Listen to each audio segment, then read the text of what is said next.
Oh no, the film has darkened and you cannot read anything on it. Should I take an X-ray for a pregnant patient? What about radiation protection? Should I buy a AC machine or a DC machine? Well, in today's video, let's break some myth about radiography in endodontics. Stay tuned to know more.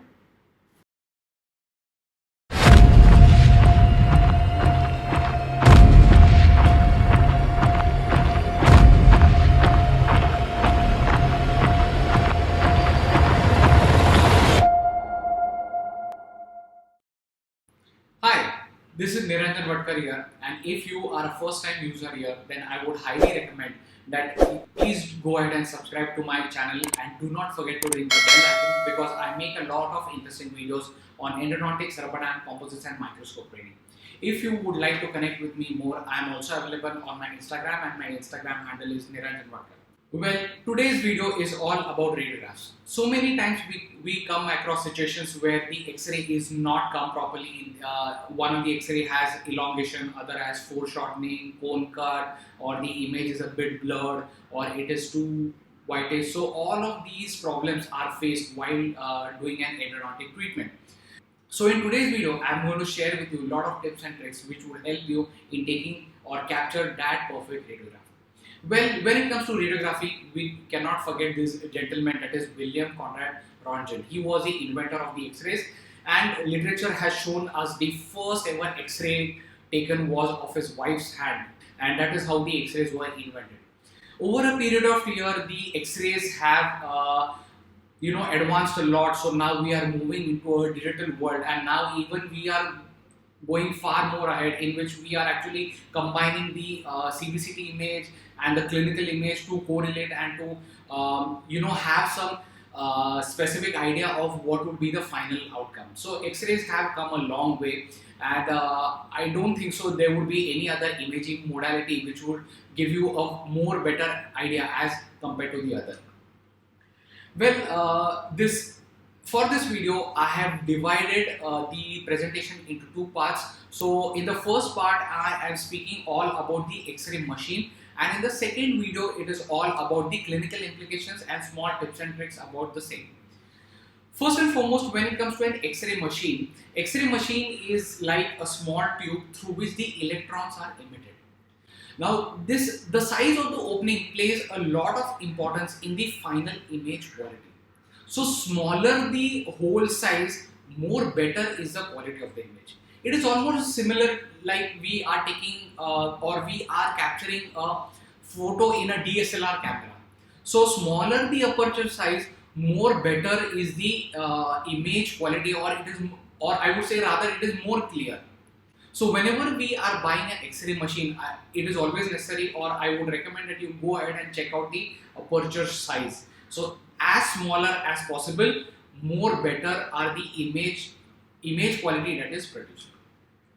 Coming on to the the debate that is going on since long, that is whether I should be using an AC machine or whether I should be using a DC machine. Now, AC machine means basically it is an alternating current, the machine that works on alternating current, and DC means it is on direct current.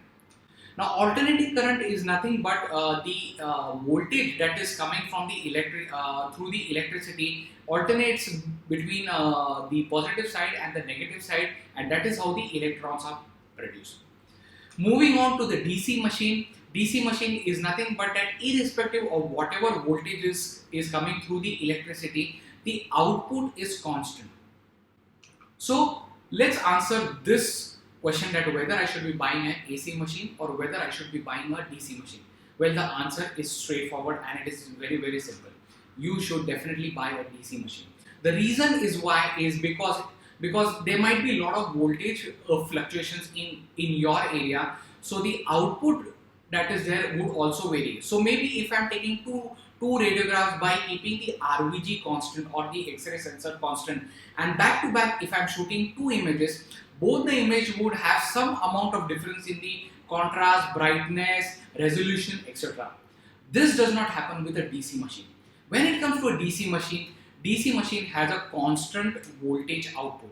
So irrespective there is fluctuation or the voltage is jumping up, jumping down, etc., the output is going to remain constant. Not only that, the DC machines, they give very less amount of scattered or the secondary radiation as compared to your AC machines. So when it comes to AC and DC machines, definitely DC machine scores far better. Well, there is always a clause to it. There is a first time high buying cost with DC machines. If we are comparing the cost of AC machines and DC machines are 5 times costlier as compared to an AC machines. But that cost is only a one-time initial cost. Because these DC machines, they do not need any kind of maintenance. So if you are a dentist who would be setting up your practice immediately, or you would be starting out, I would highly recommend that you please go ahead with the DC machine. The initial buying cost is high, but in the long run you will recover the benefits of it. Coming on to the image capturing devices, we have the analog and we have the digital. Now when it comes to analog, we have the IOPS, and when it comes to digital, we have two options available. That is the RVG, and second is the PSP sensor. Now, in case if I were to score all these three image capturing modalities, then IOPS, no doubt, they score far less as compared to the other two variants.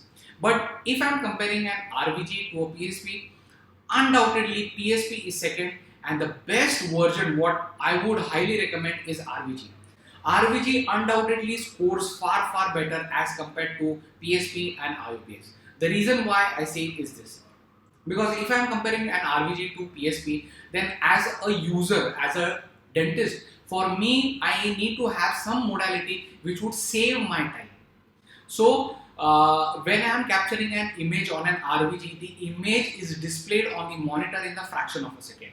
On the contrary to PSP, I need to capture the image on the PSP plate, and I need to take it to the processor where the image is scanned, and then the image is displayed on the monitor. So therefore, there is some amount of processing time when it comes to PSP plates. Of course, this processing time is far less if I am comparing to IOPA. But undoubtedly, it is definitely far more if I am comparing an PSP to an RVG.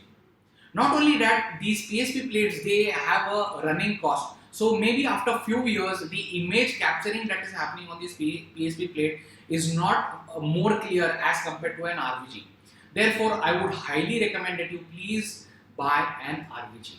RVG has lot of benefits. It does not require any maintenance, and it is very user friendly. Of course, the most important thing is that somebody does not drop the RVG sensor on the floor accidentally, otherwise the sensor is gone and you need to replace it. Well, coming on to sizes of these digital sensors, well, there is a pedo, there is an adult, and there is an occlusal. When it comes to the RVG modality, there is no occlusal variant available because the cost of buying would be very high. But yes, there is an occlusal film which is available for in case of these PSP plates. Now, if you have a practice which is exclusive pedodontic practice, then I would highly recommend that you buy only the pedo size, or else the universal size is the adult size, which can be used for alternatively for pediatric patients also. So this was all about the X-ray machines. Now let's move on to the next part of our video, that is clinical implications, and let's discuss few tips and tricks that would help you in your daily practice. Let's answer the first and the most important questions, that whether a pregnant patient should be exposed to dental X-rays. Well friends, before I bust this myth, let's look into the radiation dosage that we are exposed to in our day-to-day life. So if the daily background radiation that we are exposed to is 0.008 microsievert. When it comes to a digital biopsy, it is 0.005. If it is a digital panoramic, that is an OPG or a lateral cephalogram, it is 0.01. But the most important part here is if you are traveling by a flight from one country to another, the radiation dosage that you are exposed to is 0.03. Not only that, if you are undergoing a chest X-ray, then the radiation dosage that you are exposed to while capturing a chest X-ray is almost equivalent to 1400, that is 1400 dental X-rays. Therefore, when it comes to dental X-rays, let me make it clear with a lot of literature backing that dental x-rays are not harmful to any pregnant lady. Yes, it is not harmful to the patient, it is not harmful to the fetus. In fact, there is a lot of literature to support this. So as it is seen in many of the articles, one of the classical article I am sharing with you in front of your screen, where it is clearly mentioned that based on the results of the study, the fetal levels without lead shielding was less than 1% of the annual dose limit of 1 microsievert for a member of public. So as you can see, the amount of exposure is far minimal.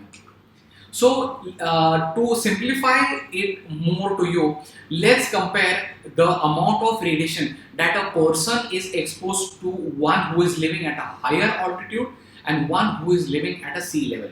Now, a person who is living at a higher altitude, some places like Colorado, he is exposed to high levels of sun radiation or cosmic radiations that are coming from the universe. On the contrary, the person who is living at a sea level is not exposed to that amount of radiation. Therefore, a person who is living at a higher altitude is exposed to more amount of cosmic radiation or natural surrounding radiation as compared to a person who is living at a sea level. Therefore, when it comes to dental x-rays, they are not at all harm. They are not going to, cause any harm to any person. There is no cancer risk. There is no risk to the pregnant lady. In fact, the European Commission goes to this extent that they recommend that do not use lead apron or a thyroid collar when we are taking a dental x-ray. Even if the dental x-rays are directly exposed to the fetus, there is not going to be any harm to the fetus. In fact, this line is rightly said that cost of not taking an x-ray is an inability to diagnose a disease. The risk of not taking an x-ray could be much greater risk than a risk from radiation. As such, the pregnant lady is undergoing a lot of stress during her 9 months of journey due to the hormonal changes. And on top of that, if she has an acute irreversible pulpitis, it is like a nightmare situation for her. And if the dentist has a fear in the mind that dental x-rays are going to cause harm to the fetus, her rest of the journey is going to be a lot stressful. Therefore, do not keep any fear in the mind. Go ahead, treat the patient and get relief of her pain so that rest of her journey is going to be smooth and she is going to be happy. Now, it is very important that we master our radiographic skills so that each and every image that we take of a patient during endodontic treatment, the multiple x-rays look almost like a mirror image of each other. There were days earlier when I used to capture images in which, in one of the radiograph, only the apex has been captured. In the other radiograph, only the crown has come. In the third radiograph, there is a bone cut or elongation or foreshortening. So such errors should practically not happen during any kind of endodontic treatment. Each and every image that has to be captured should be like a picture perfect or almost mirror image of the other images.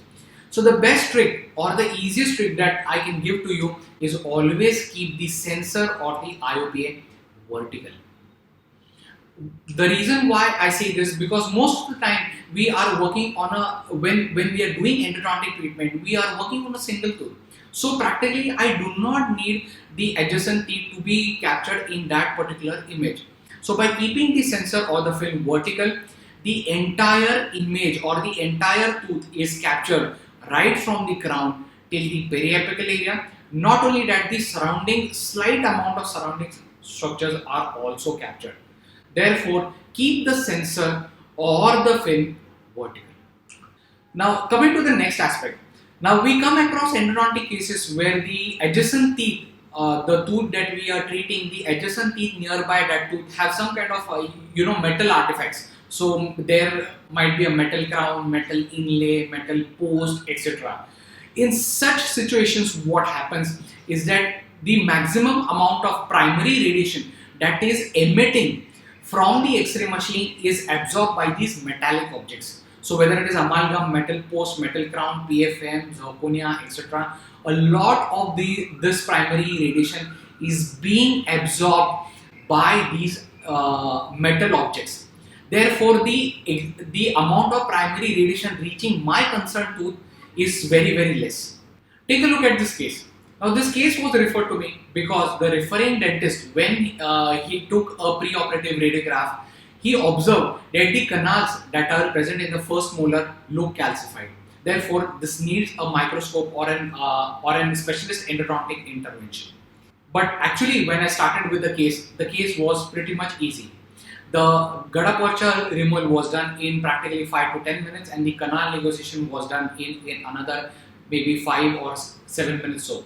But why did the referring dentist thought that the canals look calcified? Because each and every tooth here has a metal crown present in it. Therefore, a lot of primary radiation that was emitting from the X-ray machine was captured by these metallic artifacts. And the amount of primary radiation reaching my concerned area, that is the canals of the tooth, was far less. Therefore, it was like an illusion for the referring dentist that the canals were actually calcified. So in case if he would have kept the sensor or the film vertical, then the surrounding structures or the surrounding artifacts would be minimized or eliminated, and maximum primary radiation would reach my concern tooth. Now, another important tip that I would like to share with you is when we are taking an X-ray in which the IOP or the RVG is placed horizontal, it is it is quite difficult to the patient, and the patient always complain that it is poking the vestibular area, the mandibular lingual vestibular area. The reason why this happens is that there is an interference of the mylohyoid muscle. So the mylohyoid muscle is very much active, and as we are trying to push the IOP or the RVG more apical, the patient, with the help of the mylohyoid muscle, he is trying to push it more coronally.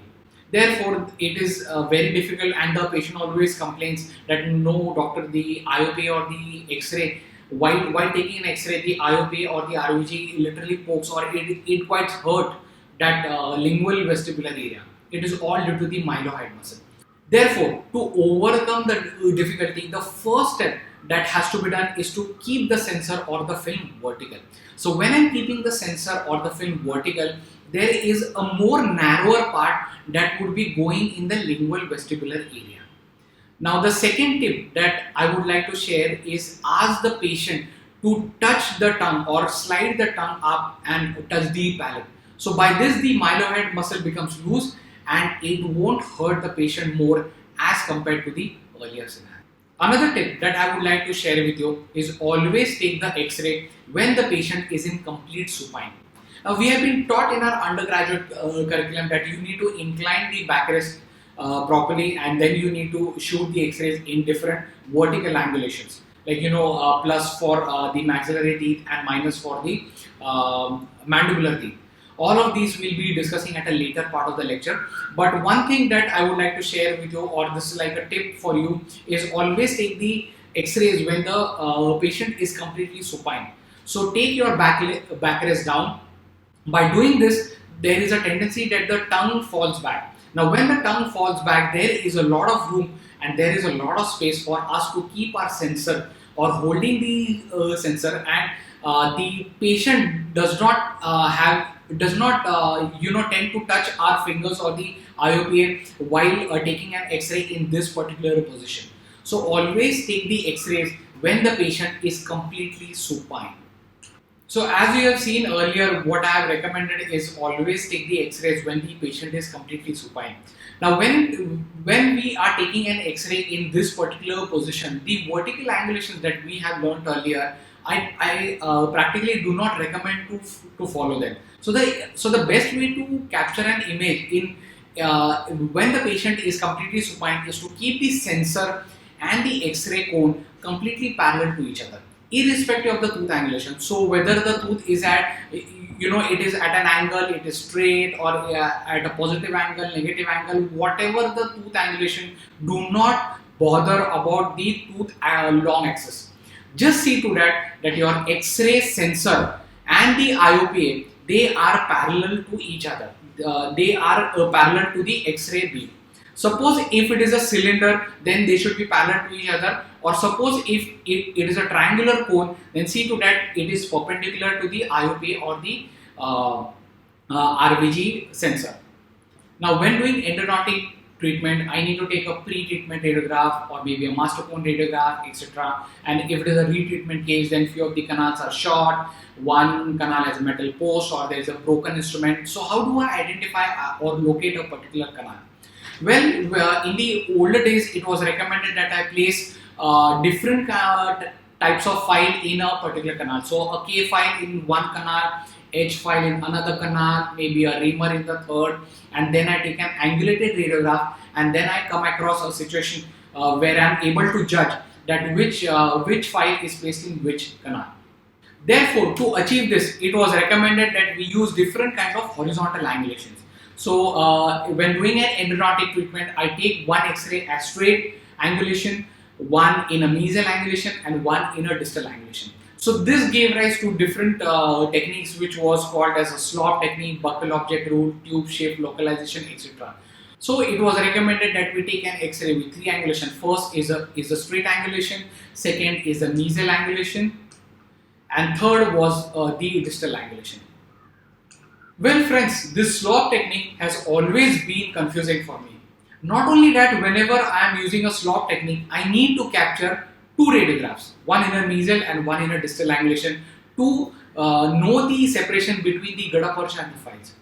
Well friends, isn't there a technique by which we can judge this just by taking one single radiograph? Well friends, yes, there is. The X-ray image that you see in front of your screen has four gutta percha cones placed in different canals. Just looking at the image, can you pause here for a moment and guess that which gutta percha is placed in which particular canal? Well friends, whenever I am doing an endodontic treatment, my favorite angulation is always the mesial angulation. So by default, whether it is a pre-operative radiograph or whether it is a master cone radiograph, it is always in an angle in the mesial angulation because there is separation between different canals and each and every canal can be judged or diagnosed precisely. Please listen to my sentence very carefully. In a particular root, the gutta percha that is most anterior or the file that is most anterior is always the lingual canal. So as you can see in front of your screen, the X-ray has been taken with a mesial angulation in a particular root, that means the mesial root, and the most anterior gutta percha, that is which is marked with yellow, is the lingual. So the yellow gutta percha is the mesiolingual canal. Similar with the distal root. In the distal root, the gutta percha that is marked with yellow is the distolingual canal, and the other two are the buccal ones. So this is a very simplified method of knowing that which file or which gutta percha is placed in which particular canal. However, there are three situations when I am doing endodontic treatment which require a distal angulation. Well friends, no matter how much ever of mesial angulation I give, these three things cannot be captured in a mesial angulation and they require strictly distal angulations. These three situations are whenever I need to capture a mid-mesial canal, whenever I need to check a strip perforation, and whenever I need to capture an MP2. Coming to the last part of our presentation, that how do we maintain an RVG? Well, RVG, as I've said earlier, it is only a one-time initial cost, and as it is one time, it is necessary that we maintain it properly. Now, when it comes to maintenance of RVG, there is one thing that I've come across many social media posts that few dentists are complaining that my sensor is not capturing images, and my RVG is comped up, or the images when the RVG is capturing, it is not in a proper resolution, and many such issues. Well, friends, I have 3 RVGs in my practice, and the best practice or the best method that I use to maintain my RVG is to not disconnect my RVG sensor from the USB slot. It's been, like I mentioned earlier, that it's been almost 10 years that I'm there into my practice, and it is, I would say, not even once that I have disconnected the RVG from the USB slot and I have taken it to my home, or I am keeping it in my clinic drawer or cupboard and again reconnecting it in the morning. So such kind of practices should not be done, because this RVG sensor is nothing but a fiber optic cable. Connecting, disconnecting, reconnecting is going to cause disruption of these fibers, or these fiber which are there in the fiber optic cable might get damaged. And this damages, though it gets repaired with a slight amount of cost, the repair won't be that like an original RVG sensor. It will not be that perfect. So once the RVG is connected to the USB slot, do not disconnect it. Now, second most important thing is to have a good antivirus software. Now, it is necessary that your Windows operating system does not get crashed, because if it gets crashed, again reinstalling a new software is going to cost some amount of money. And the third important aspect is, don't change the screen resolution. Yes, it has been happened to me, once that I accidentally changed the screen resolutions because I had to do a presentation for a topic, and eventually when I went back to my original resolution which was there for my RVG, the RVG didn't work. I again had to reinstall the RVG software, and eventually it started working properly. So as now we come to the end of this video, now you people must have understood that how much exposure is a good exposure. And not only that, a lot of factors that play a very important role in capturing a good images. The tips and tricks that I've shared in this video would definitely help you in taking a proper radiograph during your endodontic treatment. Please do like, comment and subscribe and share this video with your friends, so that they'll be able to get most of it. See you again in the next video.